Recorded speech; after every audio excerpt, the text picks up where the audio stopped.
Now our monthly segment, Inside Justice, here on CBS-5. I'm joined by Onondaga County District Attorney Bill Fitzpatrick, talking about some of the biggest issues in law here at home. Sometimes we talk nationally. We'll bring it to Central New York first right off the bat, and we'll talk about this ongoing story out of Cortland County. The District Attorney there, Mark Suben, who has been the focus of so much of our reporting, so much reporting in the Post-Standard.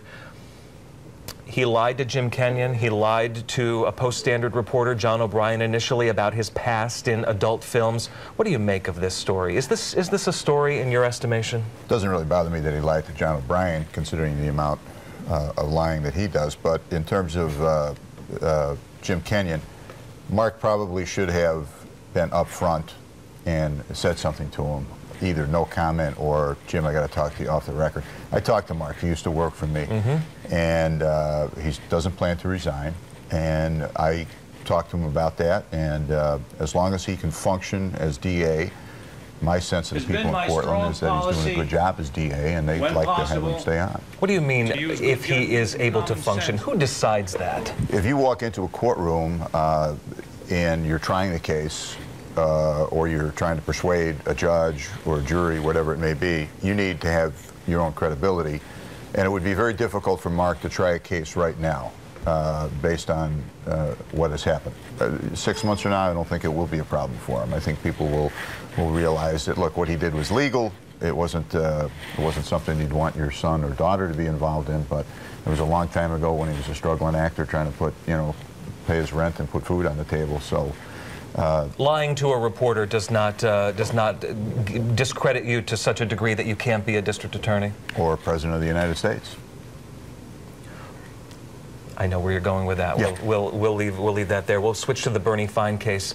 Really the end of this, a period at the end of this. No charges. It does not mean that Bernie Fine did not do what people have accused him of doing. Well, you're exactly right. You and I sat here almost a year ago, and I explained to the community then, in fact it was December the 7th, what my assessment of the case was. Now here we are 11 months later, 11 months of scarring that has been inflicted on this community by the Syracuse police chief and his deputy chief completely unnecessarily. They found absolutely nothing new that in any way contradicted what I said on December the 7th. The only thing the chief said that was contrary to what I said was that he's not sure whether or not Zach Tomaselli is telling the truth. How incredible is that statement? There's documented, airtight, 24-karat gold proof that Zach Tomaselli was 650 miles away when he claims he was being abused. And how about the chief saying that Floyd Van Hooser is a highly credible witness? He has 24 felony convictions. He's serving a life sentence. That means you can't be credible about abuse claims? That means you can't be highly credible. And when you recant on the front page of the paper on your own, that definitely means you can't be highly credible. You went on radio last night, the Bob Lonsberry show, and said something that sort of further, in my estimation, perpetuates this beef that is well documented, that I know you have with the police chief in Syracuse. I brought it up. That the chief and his deputy chief smelled that this was going to be another Jerry Sandusky, and that it was going to be a big publicity bonanza for them, and they were going to make, great strides and headlines and everything and so forth and so on. And so you say that the police chief and his deputy thought that this was going to be something hot. This was going to be Jerry Sandusky level national news. Right.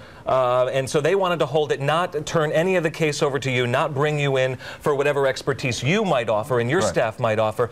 But where's the proof of that? What proof do you have of that the chief thought that this was going to be a bonanza of some sort? My staff attorneys and my staff investigators converse with lower level people in the Syracuse Police Department all the time, and that's where it comes from. I mean, I know this for absolute, almost certainty.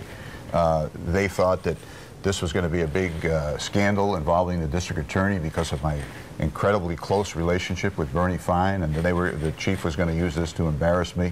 I barely know Bernie Fine. You've said that. You've said that several times. And he knows that, but you know, he comes out and still sticks to that story. I just want to be, but that statement that really implicates the chief as doing something sinister because he thought there was going to be some PR payoff. That, to hear you say it, is coming from lower level staffers in your office Absolutely. who have contact with lower level SPD rank and file. Absolutely, and the proof of that is you've had a year to come up with a reason why the DA's office was closed out, and you came up with 3 lies. Onondaga County DA Bill Fitzpatrick, thank you for coming in. We will, of course, welcome the police chief to rebut. I'd love to have both of you on, and I'd love to clear the air and set aside some time and get it out there, and hopefully we can all move on. DA Bill Fitzpatrick, thanks for being here.